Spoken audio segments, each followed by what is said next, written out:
കഞ്ചാവും MDMA ഇതൊക്കെ use ചെയ്തിട്ടായിരിക്കും എന്താണ് അവർ എന്തെങ്കിലും ഫാസ്റ്റ് ആയിരിക്കും വണ്ടി ഓടിച്ചു വന്നിരിക്കുന്നത്. പുറകുവശത്തൂടെയാണ് വന്ന് ഇടിച്ചതെന്നാണ് അറിഞ്ഞത്. വെളുപ്പിന് 2 മണി സമയം റോഡ് വിജനം. അകലെ നിന്നും ഒരു വാഹനം പാഞ്ഞു വരുന്നു. ആ വാഹനത്തിൻ്റെ വരവിൽ എന്തോ പന്തികേട് പോലെ. പിന്നെയെല്ലാം ഞൊടി നേരം കൊണ്ട് കഴിഞ്ഞു. മദ്യപിച്ച് ലക്കുകെട്ട യുവ ഡോക്ടർമാർ ഒരാളെ ഇടിച്ചുകൊണ്ടു, മറ്റൊരാളെ മൃതപ്രായനാക്കി. ആ മരണപ്പെട്ടവൻ ആരാണെന്നറിഞ്ഞാൽ കണ്ണ് നിറഞ്ഞു പോകും. കുടുംബം പോറ്റാൻ ഇറങ്ങിത്തിരിച്ച ഒരു പാവം ഭക്ഷണ വിതരണക്കാരൻ. അയാളുടെ വീടിൻ്റെ അവസ്ഥ കണ്ടോ? മറ്റേ ആക്സിഡന്റിനെ കുറിച്ച് എന്താ പറയുന്നത്? അവിടെ ഇടിച്ചത് ഡോക്ടേഴ്സ് കള്ളുപിടിച്ചിട്ടാണ്. ഡോക്ടേഴ്സ് മദ്യം മാത്രമല്ല, അവർ കഞ്ചാവിനും അഡിക്റ്റ് ഒക്കെ എന്നാണ് അറിഞ്ഞു കേട്ടത്. നമ്മൾ അവരെ കുറിച്ച് അറിയാം. നമ്മൾ സ്റ്റേഷനിലൊക്കെ പോയപ്പോൾ അവർ പറഞ്ഞത് ടെസ്റ്റ് മെഡിക്കലൊക്കെ എടുത്തായിരുന്നു, അങ്ങനെ റിമാൻഡ് ആണെന്നൊക്കെ അവർ പറഞ്ഞത്. പിന്നെ നമ്മൾ വിളിച്ചപ്പോൾ അവർ സ്റ്റേഷനിൽ നിന്ന് റിപ്പോർട്ടൊന്നും തന്നിട്ടില്ല. പിന്നെ അത് നമ്മൾ ഇനി അങ്ങോട്ട് പോയി ഇന്ന് വാർഡ് മെമ്പറിനൊക്കെ വിളിച്ച് അങ്ങോട്ടൊന്ന് പോകണമായിരുന്നു. എന്തായാലും അവർ കഞ്ചാവും MDMA ഇതൊക്കെ യൂസ് ചെയ്തിട്ടായിരിക്കും എന്താണെന്ന് വെച്ചാൽ ഇത്രയും നല്ലൊരു ഇടി, ഇത്രയും വലിയ ലക്ഷറി കാറിൽ ഇത്രയും നല്ലൊരു ഇടി സംഭവിക്കുകയാണെങ്കിൽ ഒരു പയ്യൻ മരണപ്പെടുമെങ്കിൽ അവർ എന്തെങ്കിലും ഫാസ്റ്റ് ആയിരിക്കും വണ്ടി ഓടിച്ചു വന്നിരിക്കുന്നത്. ആ കൂട്ടുകാരൻ എങ്ങനെയുണ്ട്? ബാക്കിലെ കൂട്ടുകാരൻ മെഡിക്കൽ കോളേജ് സർജിക്കൽ ICU എന്നാണ് പറഞ്ഞത്. ഇപ്പൊ എന്താ 2 ഓപ്പറേഷൻ കഴിഞ്ഞു. ഇനി അടുത്ത ഓപ്പറേഷന് വേണ്ടി കയറ്റിയിരിക്കുന്നതാണ് അവന്റെ ഫ്രണ്ട്സിനെ വിളിച്ച് നമ്മൾ അറിയാനുള്ള കഴിഞ്ഞത്. ഇപ്പൊ എങ്ങനെയുണ്ട് ഷാനുവിനെ അറിയാമോ? ഷാനുവിന് ഇപ്പോ ഇന്നലെയൊക്കെ ഇന്റേണൽ ബ്ലീഡിങ് ഉണ്ടായിരുന്നു. ഇന്ന് ഒരു സർജറി കഴിഞ്ഞു. അടുത്തിനിപ്പോ ഒരു മേജർ സർജറിക്ക് വേണ്ടി കയറ്റണമെന്ന് പറഞ്ഞിട്ടുണ്ടായിരുന്നു. അതേതോ ഡോക്ടർ വന്നിട്ടേ നടത്തുള്ളൂ എന്ന് പറഞ്ഞായിരുന്നു. ഇപ്പോൾ കൂടെ ആൾക്കാർ വേണം. ഹോസ്പിറ്റലിൽ ആരും ഇല്ല, അമ്മ മാത്രമേ ഉള്ളൂ. അച്ഛൻ മരിച്ചു പോയതാണ്. പിന്നെ ഒരു 18 വയസ്സുള്ള ഒരു സഹോദരൻ മാത്രമേ ഉള്ളൂ. അപ്പോൾ ഇവിടെ നിന്ന് പയ്യന്മാർ ഫ്രണ്ട്സ് എല്ലാവരും കൂടെ ചേർന്ന് പോയിട്ടുണ്ട്. സർജറി എപ്പോഴാണെന്ന് അറിയില്ല, അവർ ഇൻഫോം ചെയ്യാമെന്ന് പറഞ്ഞിട്ടുണ്ട്. വണ്ടി ഇടിച്ചതിനെ കുറിച്ച് അറിഞ്ഞായിരുന്നു?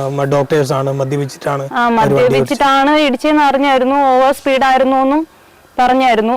ഇവര് സൈഡിൽ കൂടെ വരുമായിരുന്നു. ഇവരെ പുറകുവശത്തൂടെയാണ് വന്ന് ഇടിച്ചതെന്നാണ് അറിഞ്ഞത്. സ്വിഗ്ഗിയിൽ പോകുമ്പോൾ ഇവർ രണ്ടുപേരും 2 ബൈക്കിലാണ് പോയത്. മരിച്ചുപോയ ശ്രീരാഗ് എന്ന് പറയുന്ന പയ്യന്റെ വണ്ടി പഞ്ചറായത് കാരണം ഈ ഷാനുവിനെ വിളിച്ചു. അങ്ങനെ ഇവർ ഒരുമിച്ച് ഷാനുവിന്റെ ബൈക്കിലാണ് വന്നുകൊണ്ടിരുന്നത്. അപ്പോഴായിരുന്നു ആക്സിഡന്റ്. അപ്പോൾ പിന്നെ ഷാനുവിന്റെ ബൈക്ക് RC ഓണർ ഷാനു ആയതുകൊണ്ട് ബുക്ക് നോക്കിയപ്പോൾ ഷാനുവിന്റെ ഇൻഫർമേഷനാണ് അവർക്ക് കിട്ടിയത്. അങ്ങനെയാണ് ഇവിടെ ഷാനുവിന്റെ തിരക്കി പോലീസ് വന്നത്. അങ്ങനെയാണ് ഞങ്ങള് ആക്സിഡന്റിന്റെ കാര്യം അറിയുന്നത്. ഷാനുവിന്റെ ചികിത്സയ്ക്ക് നിങ്ങൾ എല്ലാവരും കൂടെ സഹകരിച്ചാണ് എന്തോ ചെയ്തെന്നോ അങ്ങനെ പറഞ്ഞിരുന്നത് എന്തായിരുന്നു? അത് ഷാനുവിനാണെങ്കിൽ ഇവിടെ സാമ്പത്തികപരമായിട്ട് ഒന്നും തന്നെ ഇല്ല. അവന് അച്ഛനില്ല, അമ്മ ഒരു രോഗിയായ ആന്റിയാണ്. അവർ വീട്ടിൽ തന്നെയാണ്. പിന്നെ ആ പയ്യൻ പഠിത്തം കഴിഞ്ഞിട്ട് അങ്ങനെ നിൽക്കുന്ന, ജോലിയൊന്നുമില്ല. വീട്ടിലൊരു അത്താണിയാണ് ഷാനു. അവൻ രാവിലെ ഇന്റർലോക്കിന്റെ ടൈലിന്റെ ഒക്കെ പണിക്ക് പോയിട്ട് പിന്നെ കിട്ടുന്ന സമയം കൊണ്ട് PSC പഠിക്കും. അതിനുശേഷമാണ് ഈ സ്വിഗ്ഗി ഓടാൻ പോകുന്നത്. അവർ 2-3 മണിയൊക്കെ വെളുപ്പിലാവുമ്പോഴാണ് വീട്ടിലൊക്കെ വരുന്നത്. അവൻ്റെ അങ്ങനെ സാമ്പത്തികമായിട്ട് ഒന്നുമില്ല. അവനാണ് വീട്ടിലെ ഒരു ഏക ആശ്രയം എന്ന് പറയുന്നത്. പിന്നെ ആക്സിഡന്റ് ആയ സമയത്തൊന്നും 1 രൂപ പോലും ഇല്ല. ഒത്തിരി രൂപ ഹോസ്പിറ്റലിൽ തന്നെ വേണ്ടി വന്നു. പിന്നെ ഇവിടെ നിന്ന് അവൻ്റെ ഫ്രണ്ട്സും നാട്ടുകാരും ഒക്കെ കൂടെ സഹായിച്ചിട്ടാണ് അവന് മുമ്പോട്ടുള്ള ചികിത്സയ്ക്കൊക്കെ കൊടുത്തത് തന്നെ. ഇനിയും മുമ്പോട്ട് ഒത്തിരി എമൗണ്ട് ആവശ്യമായിട്ട് വരുന്നുണ്ട്.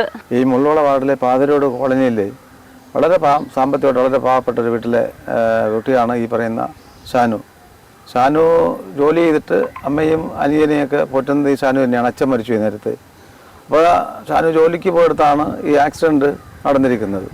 അപ്പോൾ ഷാനു ജോലിക്ക് പോയിട്ട് കിട്ടുന്ന കാശാണ് ഇവിടെ വീട്ടിലെ കാര്യം നോക്കുന്നത്. പഠിക്കുകയും പഠിക്കുന്നു. അത് മാത്രമല്ല PSC ടെസ്റ്റിന് വേണ്ടിയിട്ടുള്ള ഭയങ്കര പ്രയത്നക്കാരനാണ്. നല്ലൊരു കുട്ടിയാണ്. ഇവർ രണ്ടുപേരും തന്നെ പഠിക്കാനും ജോലിക്ക് പോകുന്നത് ഒരുമിച്ചാണ്, രണ്ടുപേരും പഠിക്കാൻ പോകുന്നത് ഒരുമിച്ചാണെന്നാണ് അറിയപ്പെടുന്നത്. അപ്പോൾ എനിക്ക് ഈ വീടിനെ കുറിച്ച് അറിയാം. അമ്മയുടെ പേരാണെങ്കിൽ സരോജാദേവി അമ്മയുടെ പേര്. അപ്പോൾ ഈ ഷാനു വളരെ കൊച്ചിലെ തന്നെ ഇങ്ങനെയുള്ള ജോലികളും ചെയ്താണ് പഠിക്കുകയും ഇങ്ങനെ വീടിനെ പുലർത്തിയെടുത്തൊക്കെ ജീവിച്ചു പോകുന്നത്. അപ്പോൾ ഇപ്പോൾ ഈ ആക്സിഡൻ്റ് ആയതിനു ശേഷം ഇങ്ങനെ ഇവിടെ നാട്ടിൽ തന്നെ ഭയങ്കര ഒരു സങ്കടവും ഭയങ്കര ബുദ്ധിമുട്ടൊക്കെ ആയി കഴിഞ്ഞ കേസാണിത്.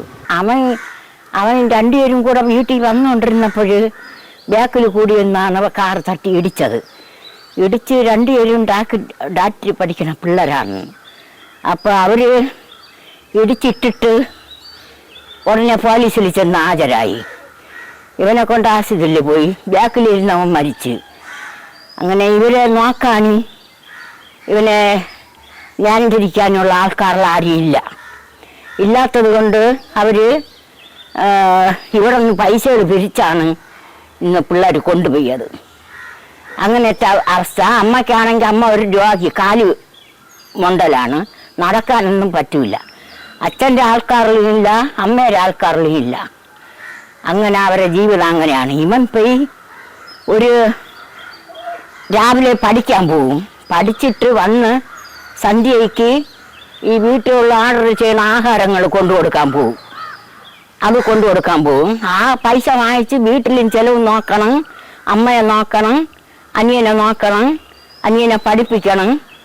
പിന്നെ അത് പോയിട്ട് അവൻ്റെ ചെലവ് നോക്കണം, അവനും പഠിക്കണം. അങ്ങനെയാണ് അവരെ ജീവിതം പൊയ്ക്കൊണ്ടിരുന്നത്. ആ ഡോക്ടർമാര് കുടിച്ചിട്ടൊക്കെയാണ് വണ്ടി കുടിച്ചും കൊണ്ട് വണ്ടി ഓട്ടിച്ച് വന്നതാണ്. അന്ന് ഡ്രൈവറിനെ രണ്ടുപേരും ഹാജരായപ്പോൾ ഡ്രൈവറിനെ അറസ്റ്റ് ചെയ്തെന്ന് പറഞ്ഞു. അവർ വളരെ കഷ്ടപ്പാടുള്ളൊരു കുടുംബമാണ്. അപ്പോൾ അവൻ ഗൾഫിൽ പോകാൻ വേണ്ടിയൊക്കെ ഇരുന്നതാണ്. അപ്പോൾ ഗൾഫിൽ ഈ പൈസ കറക്റ്റ് ആവാത്തത് കൊണ്ടാണ് പുള്ളി ഈ കുറഞ്ഞ ശമ്പളത്തിനെങ്കിലും ഈ ജോലിക്ക് പോയി തുടങ്ങുന്നത്. വീട്ടിലെ കഷ്ടപ്പാടും ഒക്കെ കൂടെ കൊണ്ടാണ് ഈ ജോലിക്ക് പോയി തുടങ്ങിയത്. അതായത് പൈസ മറ്റാരോടും കടം വാങ്ങണ്ട, അവൻ സ്വന്തമായി അധ്വാനിച്ച് പൈസ ഉണ്ടാക്കി ഗൾഫിൽ പോകണം എന്നുള്ളൊരു ആഗ്രഹത്തോടു കൂടിയാണ് ഈ ജോലിക്ക് പോയി തുടങ്ങിയത്. അങ്ങനെ ഇരിക്കെയാണ് ഈ സംഭവം, ഈ വളരെ ദാരുണമായ ഈ സംഭവം ഉണ്ടായത്. വളരെ കഷ്ടപ്പെടുന്ന ഒരു കുടുംബമാണ്. അച്ഛൻ ഓട്ടോ ഡ്രൈവറാണ്, അമ്മ മറ്റു ജോലികളൊന്നുമില്ല, വീട്ടുജോലി ഒക്കെ തന്നെയാണ്. ഒരു സഹോദരിയുണ്ട് കൂടെ. വളരെ കഷ്ടപ്പെട്ടാണ് അവരുടെ ജീവിതം. ഈ പയ്യനായിരുന്നു ഒരാശ്രയം, പക്ഷെ അതിപ്പോൾ ഇല്ലാതായ ഒരു അവസ്ഥയാണ്. പഠിക്കാനൊക്കെ നല്ല മിടുക്കനൊക്കെ ആയിരുന്നു. പക്ഷേ ജോലി സാധ്യതകളും മറ്റുമൊക്കെ PSC പഠിച്ചുകൊണ്ടിരിക്കുക, PSCയും കൂടെ പഠിക്കുകയാണ് ഇപ്പോൾ. ഈ ഒരു ക്ലബിൽ PSCയും കൂടെ പഠിക്കുകയാണ്. നല്ലൊരു പയ്യനാണ്, അധ്വാനിയാണ്. നല്ലൊരു അധ്വാനിയാണ്. ഈ ജോലിക്ക് പോയിട്ട് വന്നാണ് പുള്ളി PSC പഠിക്കുന്നത്. നമ്മൾ കണ്ടതിൽ ഏറ്റവും നല്ലൊരു പയ്യനും നല്ല പഠിക്കാനും കഴിവുള്ള ഒരു വ്യക്തിയും ഫ്രണ്ട്സുമായിട്ടൊക്കെ നല്ല രീതിയിൽ ഇടപെടുന്ന ഒരു വ്യക്തിയും കൂടെയാണ്. ആ പയ്യനെ ഈ ദാരുണമായ ഇത് സംഭവിച്ചതിൽ എല്ലാ ഫ്രണ്ട്സിനും ആ ഒരു നല്ലൊരു വിഷമമുണ്ട്. ഇപ്പോൾ പോലും നിങ്ങൾക്ക് കാണാൻ പറ്റും, ഇവിടെ സുഹൃത്തുക്കൾ വന്നുകൊണ്ടിരിക്കുകയാണ്. അതായത് അവൻ്റെ ആ ഇടപെടൽ കാരണം കൊണ്ടാണ് ഇത്രയും ആൾക്കാർ ഇവിടെ വന്നുകൂടുന്നത്. നിങ്ങൾ ഈ വീഡിയോയിലൊക്കെ കണ്ടിട്ടുണ്ടായിരിക്കും, കൂടെ നിൽക്കുമ്പോൾ എന്തെങ്കിലും ഒരു ആവശ്യം പറഞ്ഞാൽ അതപ്പോൾ ചെയ്തു തരുന്ന ഒരു വ്യക്തിയായിരുന്നു. പറ്റില്ല എന്ന് ഒരു ഫ്രണ്ട്സിനോടും അവൻ മുഖം മുറിച്ച് സംസാരിക്കുന്ന ഒരു വ്യക്തിയേ അല്ല. എന്തെങ്കിലും ആവശ്യം നമ്മൾ അപ്പോഴും പറഞ്ഞാൽ അപ്പോഴവൻ ചെയ്യുന്ന ഒരു വ്യക്തിയാണ്. ഇവിടെ നാട്ടുകാർക്കായാലും പുറത്തുള്ളവർക്കായാലും ഈ ശ്രീരാമെന്ന് പറയുമ്പോൾ ഒരു സഹായി എന്നുള്ള ഇതിലാണ്. വീട്ടുകാർക്ക് അതേപോലെ തന്നെ ഒരു താങ്ങും തണലുമായിരുന്നു.